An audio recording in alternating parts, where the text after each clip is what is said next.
चलिए, पिछला क्लास हम लोग चर्चा किए थे यानी कि अस्थाई बंदोबस्त के बारे में चर्चा की, यही था हम लोग का यहाँ पर। तो अस्थाई जो बंदोबस्त है उसकी पृष्ठभूमि के बारे में हम लोग यहाँ पर चर्चा किए थे, ठीक है। जिसमें से आप लोगों ने देखा कि अस्थाई बंदोबस्त जो लाया गया, ठीक है, तो अस्थाई बंदोबस्त लाने का सलाह किसने दिया था, ये भी यानी कि हम लोग चर्चा किए थे।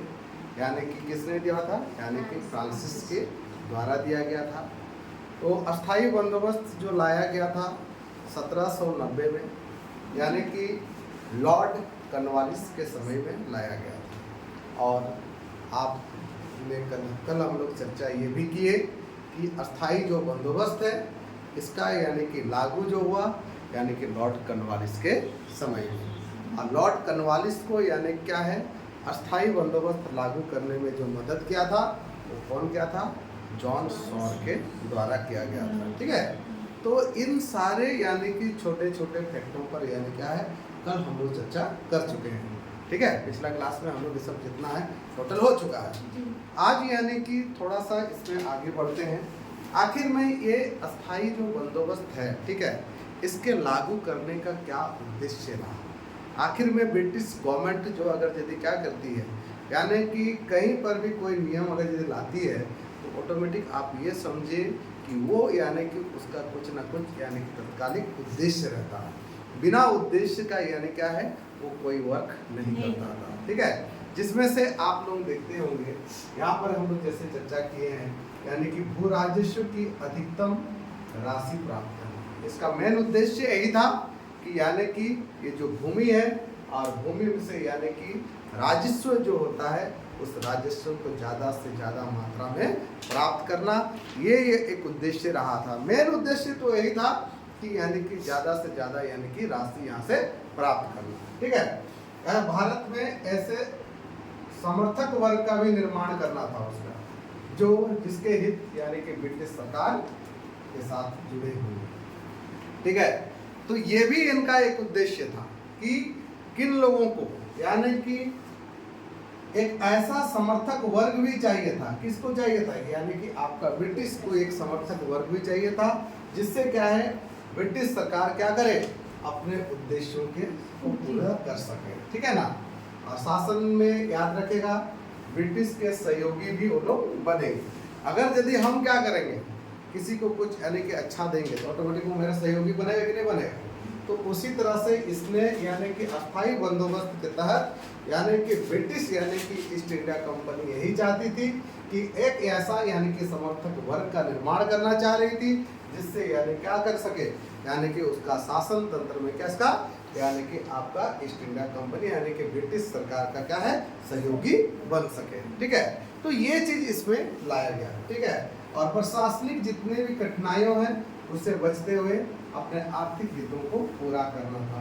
मेन यानी कि अस्थाई बंदोबस्त लाने का यही कारण, और क्या है, कृषि का विकास करना था। इनका उद्देश्य क्या था, यानी कि इसके तहत यानी कि कृषि का डेवलपमेंट करना था। यही मेन उद्देश्य था इसका, अस्थाई बंदोबस्त का प्रमुख उद्देश्य हो, ठीक है ना। क्लियर है। तो मान लीजिए आपको क्वेश्चन पूछ सकता है कि अस्थाई बंदोबस्त लागू करने के क्या उद्देश्य थे, ठीक है ना। तो इसमें से आपका ऑप्शन यही सब भी डाल सकता है, भू राजस्व की अधिकतम राशि प्राप्त करना, ठीक है। इसके अलावा दूसरा ऑप्शन भारत में एक ऐसे समर्थक वर्ग का निर्माण करना जिसके हित यानी कि ब्रिटिश सरकार के साथ जुड़े हों और शासन सत्ता में ब्रिटिश के सहयोगी बने रहे, ठीक है। तीसरा ऑप्शन ये देंगे यानी कि प्रशासनिक कठिनाइयों से बचते हुए अपने आर्थिक हितों को पूरा यानी क्या है, क्या करना, पूरा करना, ठीक है। और चौथा ऑप्शन जो है इसमें से क्या कर दिया जाएगा, ठीक है, यानी कृषि का विकास नहीं करना, दे देगा इस तरह से। तो आंसर क्या होगा, यानी कि कृषि का विकास नहीं करना, यही आंसर हो जाएगा। बाकी तीन तो ऑप्शन मेरा क्या है, सही है ना, ठीक है। तो एक ऑप्शन मेरा गलत उसमें डाल दिया जाएगा, ठीक है ना। तो उसको भी यानी कि इस तरह से भी आपका क्वेश्चन डाला जाता है, ठीक है। दूसरा यानी कि क्या है, इसके बाद उद्देश्य के बाद हम लोग चर्चा कर देंगे अभी उसकी विशेषता। आखिर में ये अस्थाई जो बंदोबस्त जो लागू किया गया, इसकी क्या विशेषताएं थी, इसमें कुछ यानी कि मूल तथ्य तो थे, उन तथ्यों के बारे में यहाँ पर हम लोग डिफाइन कर रहे हैं, ठीक है ना। तो यहाँ पर देखिएगा अस्थाई बंदोबस्त, देखिए इसमें क्या होगा, जमींदार को सबसे पहला मेन पॉइंट तो यही है, यानी किसका, यानी कि जमींदार यानी कि भूमि का स्वामी बना दिया गया। तो भूमि का स्वामी किसको बनाएगा, सबसे पहले यही चीज देखिएगा, जमींदार को ही भूमि का स्वामी बना दिया गया, ठीक है। और ब्रिटिश सरकार ने क्या किया, यानी कि जमींदार से लगान वसूली का समझौता किया, ठीक है। मालिक बनाया किसको, जमींदार को बनाया, और मालिक अगर जमींदार को बनाएगा तो सरकार किससे टैक्स लेगा, यानी कि जो मालिक होगा उसी से ना लेगा, ठीक है। तो टैक्स किससे लेगा, यानी कि मालिक से, यानी कि जमींदार से ही लेगा, ठीक है। यही हुआ। दूसरा विशेषता इसमें क्या था, जमींदारों को देखिएगा भूस्वामी बनाकर सरकार और जमींदारों का अंश निर्धारित किया गया। समझ में आया, देखिए क्या बोल रहा है, भूस्वामी जमींदारों को क्या है, अब क्या बना दिया गया, भूस्वामी बना दिया गया है, और जमींदार को भी अभी भूमि का स्वामी बना हुआ है ना, है जमींदार ही भूमि का स्वामी है, और सरकार और जमींदार का अंश, यानी कि देखिए दोनों चीजों में बनाकर सरकार और जमींदारों का अंश निर्धारित किया गया। और इसमें क्या किया गया, जिसमें से भू राजस्व का 10/11 भाग कौन रखेगा, सरकार को देना होगा, और यानी कि क्या है, यानी कि 1/11 भाग जमींदार खुद रखेगा। यानी कि जो टैक्स जो उठेगा उस टैक्स में क्या कर दिया जाएगा, एक निर्धारित टैक्स किया गया है, जिसमें से यानी कि उतना 10/11 भाग किसको देना है, यानी कि आपका सरकार को देना है, और 1/11 भाग जमींदार खुद रखेगा, ठीक है। और लगान की राशि देखिए 1790 से 91 में वसूली की गई राशि के आधार पर निर्धारित की गई। कब का, 1790 से 91 में जो वसूली गई जो राशि थी उसी को निर्धारित करके यहाँ पर किया गया था, ठीक है। और इस व्यवस्था में देखिएगा भू राजस्व में उत्पादन हिस्सा नहीं था, बल्कि भूमि का किराया था। तो यहाँ फैक्ट को, ये चीज को देखिएगा, यहाँ पर एक और चीज समझना है कि इस व्यवस्था में, यानी कि जो अस्थाई बंदोबस्त में सबसे पहला चीज है कि यहाँ पर क्या है, उत्पादन का हिस्सा नहीं था, कि आप कितना उत्पादन कर रहे हो उससे हमको कोई मतलब नहीं है, ठीक है। आप कितना उत्पादन किए उससे हमको कोई मतलब नहीं है, मेरा जो टैक्स लगा हुआ है वो आपको देना है, सीधा सीधी बात है, ठीक है। क्योंकि यहाँ पर भूमि का किराया था, हम जमीन का यानी किराया ले रहे हैं, उत्पादन का किराया नहीं ले रहे हैं, ठीक है। यानी कि उत्पादन का किराया अलग होता है। जैसे हम लोग क्या करते हैं, अभी जितना भी आप लोग क्या करते हैं कि भूमि यानी कि जमीन दिए हुए हैं, ठीक है, छोटे छोटे, जैसे आप लोगों का जमीन है, वो जमीन को क्या करते हैं, किसी को, अब अपने खेती नहीं कर रहे दूसरे को दे देते हैं, तो यानी कि दूसरा को खेती में दिए हैं, उससे बोले कि आप आधा आधा ले रहे हैं, या जो भी एक निर्धारित किए हुए हैं। तो यानी कि वो अनाज हुआ, मतलब वो जितना उत्पादन हो उसका आधा आप रखें और आधा, हाँ मतलब जिसका जमीन है वो रखें, ठीक है। तो ये इसको हम लोग क्या बोल रहे हैं, उत्पादन के आधार पर ये हुआ, ठीक है। लेकिन यहाँ उत्पादन के आधार पर नहीं, जमीन के आधार पर हुआ है। तो जमीन के आधार पर होगा तो क्या होगा, यानी कि सबसे आपका फसल खराब हो या कुछ भी हो उससे हमको कोई लेना देना नहीं है। हमको यानी कि निर्धारित कर दिए हैं बाबू कितना, हमको यानी कि 100 रुपया, तो हमको 100 रुपया चाहिए, सीधा सी। आपका फसल खराब हो चाहे कुछ भी हो उससे यानी कि कोई फर्क नहीं पड़ता। तो यहाँ पर यानी कि यही तो बोला है, भूमि का किराया यहाँ निर्धारित किया गया है, क्या है, उत्पादन का नहीं किया गया है। समझ में आया, क्लियर हुआ, ठीक है। थोड़ा सा आगे देखते हैं, ठीक है, इसको आप लोग को समझा लीजिए।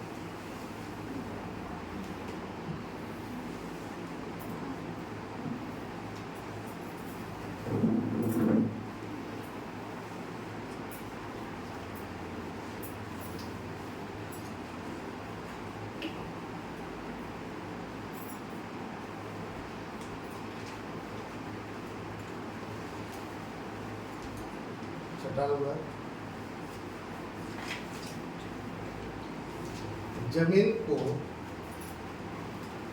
खरीद बिक्री के योग्य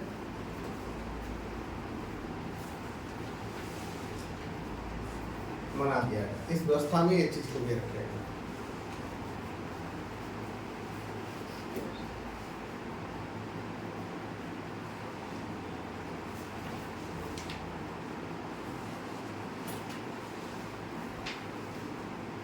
भूमि पर से किसानों का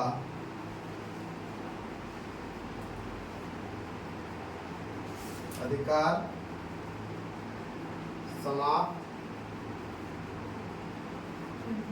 कर दिया गया।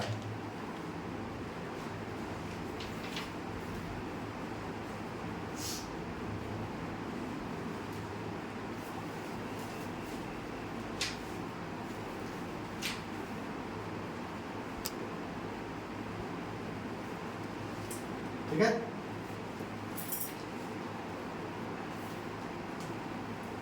एक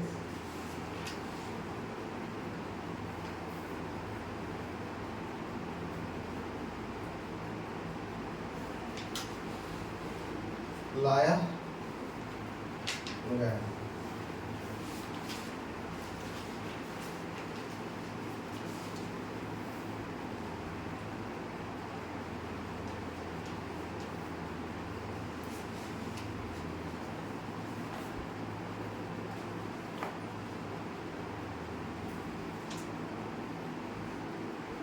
जिसके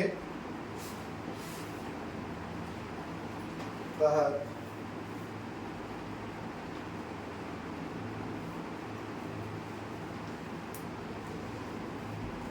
कहा गया कि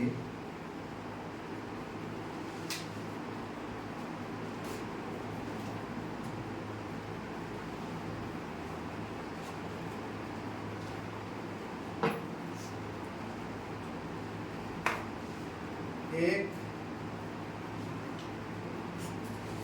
निश्चित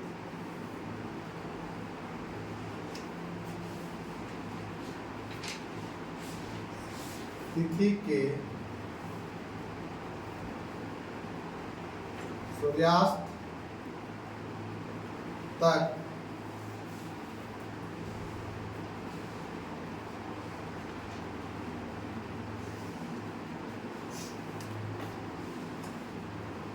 यदि सरकार को लगान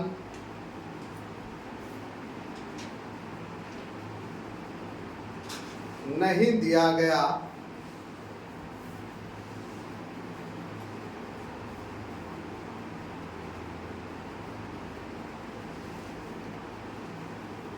तो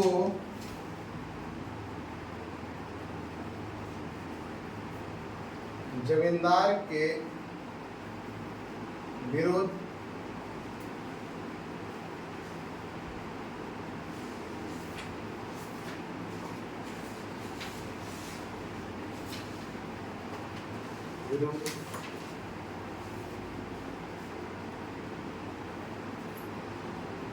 कार्रवाई कर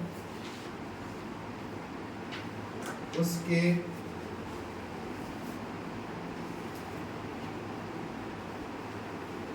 जमीन को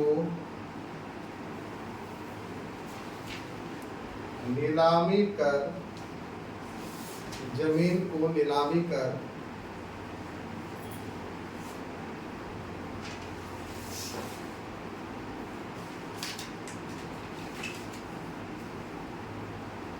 कर दी जाएगी।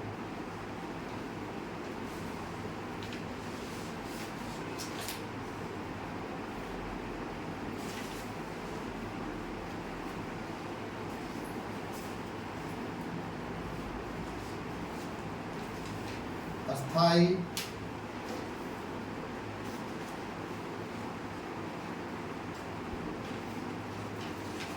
बंदोबस्त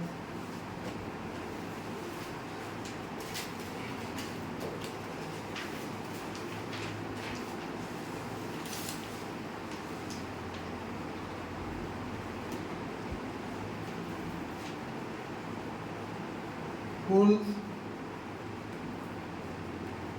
ब्रिटिश भारत के 19%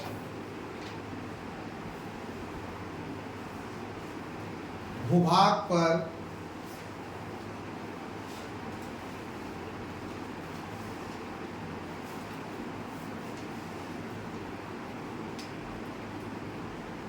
लागू था। ठीक है,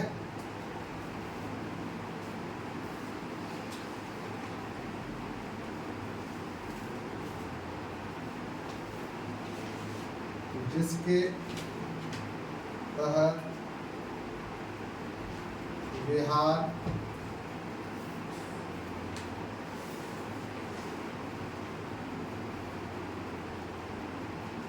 बंगाल,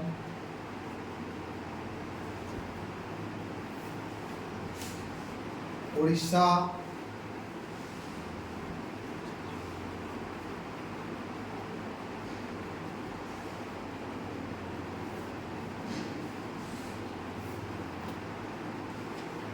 का क्षेत्र,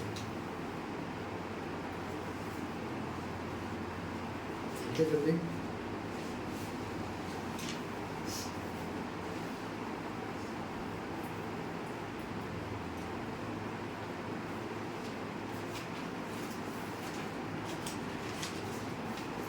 उत्तर प्रदेश का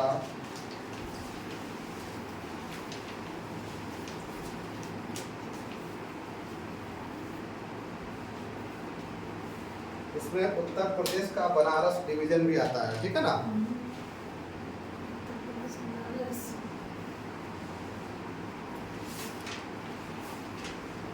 ठीक है। और एक छोटा सा है आपका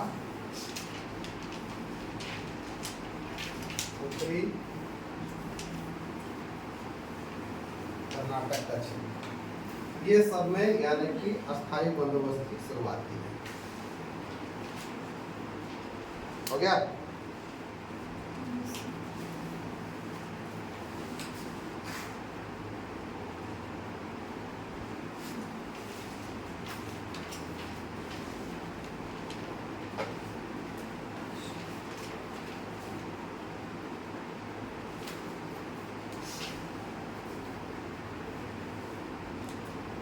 कॉपी कर लिए होंगे। चलिए, तो अस्थाई बंदोबस्त को समझने, इसकी विशेषताओं को समझ रहे थे। इसका एक और विशेषता है, जैसे जमीन को खरीद बिक्री के योग्य बना दिया गया, यानी कि यहाँ पर अब जमीन को खरीद भी सकता है आदमी और बेच भी सकता है अस्थाई बंदोबस्त के तहत। ठीक है ना। भूमि पर से किसानों का अधिकार समाप्त कर दिया गया। सबसे पहला चीज, जमींदार को मालिक बना दिया गया है। पहले तो मुझे पता है, तो यानी कि जमींदार मेन मालिक हो गया, तो किसान को क्या है का अधिकार यहाँ समाप्त ना हो गया है। मेन आदमी कौन है? मालिक है। और मालिक आदमी कौन है? यहाँ पर जमींदार है ना रहे। और इसी के तहत एक कानून लाया गया था, सूर्यास्त कानून। कौन सा कानून है? सूर्यास्त कानून। और सूर्यास्त कानून क्या था? ठीक है, सूर्यास्त मतलब क्या है कि निश्चित दिन, एक दिन तय कर दिया गया। ठीक है, एक निश्चित दिन के सूर्यास्त तक, यानी कि सूरज उगने तक, ठीक है ना, सूर्यास्त तक अगर यदि जमींदार क्या करता है, लगान नहीं दे पाता है। ठीक है, हाँ, लगान नहीं देता है सूर्यास्त तक, सूर्यास्त से पहले तक, है ना।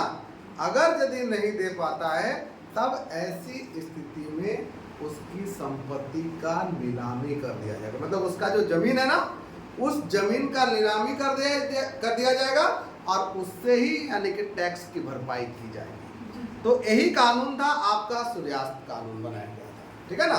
तो यही चीज याद रखेगा, इसमें नीलामी कर दी जाएगी। और इसमें यानी कि अस्थाई जो बंदोबस्त है, इसमें यानी कि लगभग यानी क्या कहा गया, कितना, यानी कि जो ब्रिटिश भारत के ज्यादा क्षेत्र पर लागू नहीं था, सिर्फ मात्र 19% भाग पर लागू था। ठीक है, यानी कि जितने क्षेत्र पर यानी किसका अधिकार था, ब्रिटिश का अधिकार था, तो 19% भूभाग पर लागू था, जिसमें से आपका बिहार, बंगाल, उड़ीसा का क्षेत्र, इसके अलावा आपका उत्तर प्रदेश का बनारस डिवीजन वाला क्षेत्र है और क्या है उत्तरी कर्नाटक का क्षेत्र है। तो ऐसे क्षेत्रों में ही आपका क्या है यानी क्या लागू किया गया था, यानी कि आपका अस्थाई बंदोबस्त को लागू की गई थी।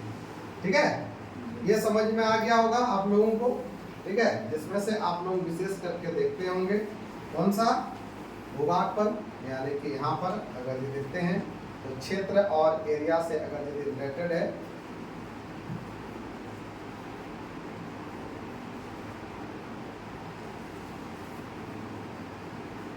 ठीक है, तो यानी कि आपका बिहार हो गया, ये हो गया बंगाल हो गया और इधर आपका नीचे उड़ीसा हो गया।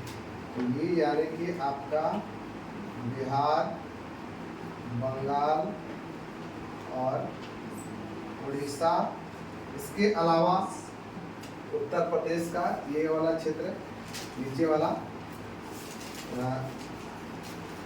यूपी का क्या रे ये पर बनारस है, ये बनारस डिवीजन पड़ा, और इधर का एक छोटा सा भाग ये जो क्या है ये वाला पार्ट क्या है उत्तरी कर्नाटक है। तो इतने क्षेत्र पर क्या लागू किया गया था, यानी कि आपका यहीं पर अस्थाई बंदोबस्त को ठीक है लागू किया गया था। ठीक है, तो इतने ही क्षेत्र पर यानी क्या है अस्थाई बंदोबस्त को लागू किया। क्लियर हुआ सभी को, यहाँ पर क्लियर हो चुका होगा। अस्थाई बंदोबस्त क्या था हमने ये देखा, उसकी पृष्ठभूमि पर चर्चा किया, उसके यानी कि अस्थाई बंदोबस्त का उद्देश्य हम लोग ने देखा, और साथ में हम लोग क्या चर्चा किए अस्थाई बंदोबस्त की क्या विशेषताएं हैं, उन विशेषताओं पर भी यहाँ पर चर्चा हम लोग किए। ठीक है, जो यहाँ की पूरा फैक्चुअल जो क्वेश्चंस है, यहाँ से जितने क्वेश्चंस है वो हम लोग यहाँ पर चर्चा कर चुके हैं। ठीक है, क्लियर हो गया समाप्त। ठीक है, तो आज की क्लास यहीं तक। ठीक है ना।